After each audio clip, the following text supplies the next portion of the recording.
Selamat datang di Bung HN Channel. Salam keadilan.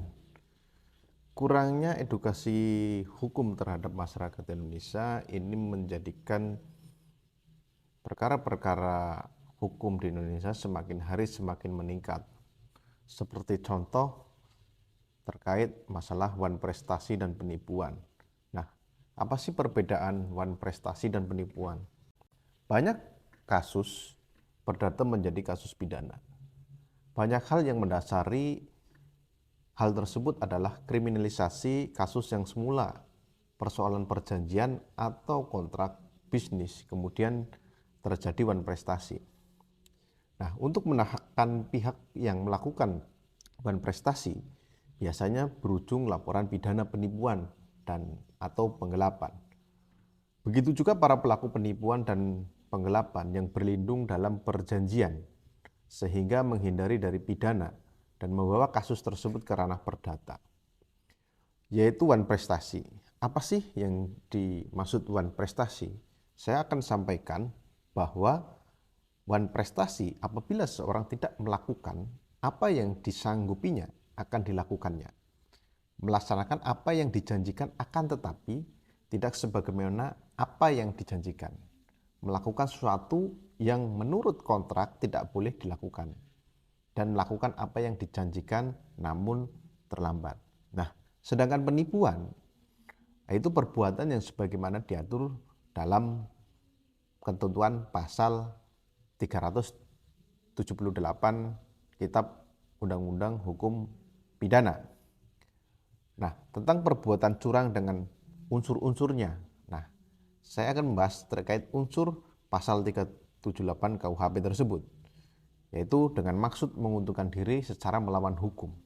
Kemudian menggerakkan orang untuk menyerahkan barang sesuatu atau supaya memberi hutang ataupun menghapuskan piutang.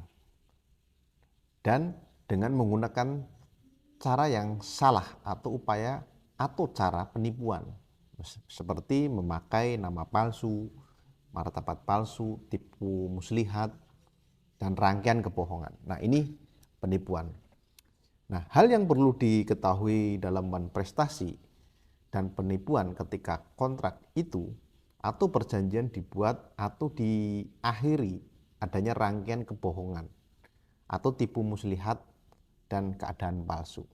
Nah, pembeda wan prestasi dan penipuan itu terletak pada tempus delicti ketika kontrak tersebut diakhiri atau ditandatangani.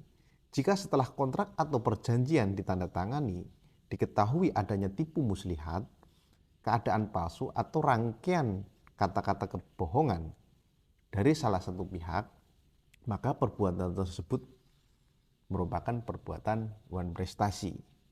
Jika sebelum kontrak atau perjanjian ditutup atau ditandatangani ada tipu muslihat atau rangkaian kebohongan atau keadaan palsu dari salah satu pihak, keadaan atau tipu muslihat itu telah disembunyikan oleh salah satu pihak, maka perbuatan itu merupakan penipuan.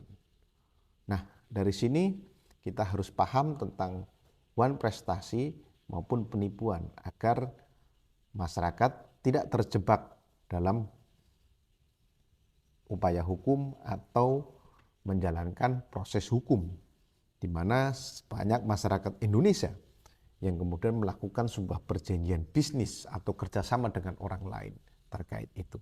Terima kasih, edukasi dari Bung HN, sekian dan salam keadilan.